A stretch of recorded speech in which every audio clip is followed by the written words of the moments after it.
இந்த மணப்பெண் இங்க இருந்து அங்க மாப்பிளைக்கு சைகை காமிச்சிட்டு இருக்காங்க. இந்த ட்ரெஸ்ல நான் எப்படி இருக்கேன் அப்படிங்கிற மாதிரி. கடைசியில வெக்கப்பட்டு கண்ணை மூடிக்கிட்டாங்க.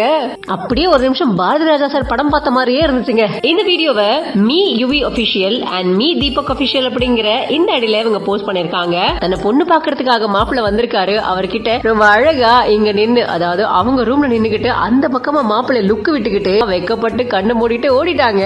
இதல்லவோ வெட்கம், இதல்லவோ நாணம், இதல்லவோ மடம் பயிர்ப்பு அப்படின்னு பல விஷயங்களை சொல்லலாம். இந்த வெக்கத்துக்கு பின்னாடி 1000 அர்த்தங்கள் இருக்கு. பட் ஆல்வேஸ் பொண்ணுங்க தாங்க. அப்படிதான் இந்த பொண்ணும் அந்த மாப்பிளையை பார்த்த உடனே அப்படி ஒரு வெக்கத்தை பட்டுட்டு அதுக்கப்புறம் அங்க இருந்து போறாங்க. இந்த வீடியோ இணையத்துல வைரலா பகிரப்பட்டு வந்துகிட்டு இருக்கு. இந்த வீடியோ தொடர்பான கருத்துக்களை கமெண்ட் செக்ஷன்ல பதிவு செய்யுங்க. மேலும் பல செய்திகளுக்கு பிஹைண்ட் வுட்ஸ் ஃபாலோ பண்ணிக்கோங்க.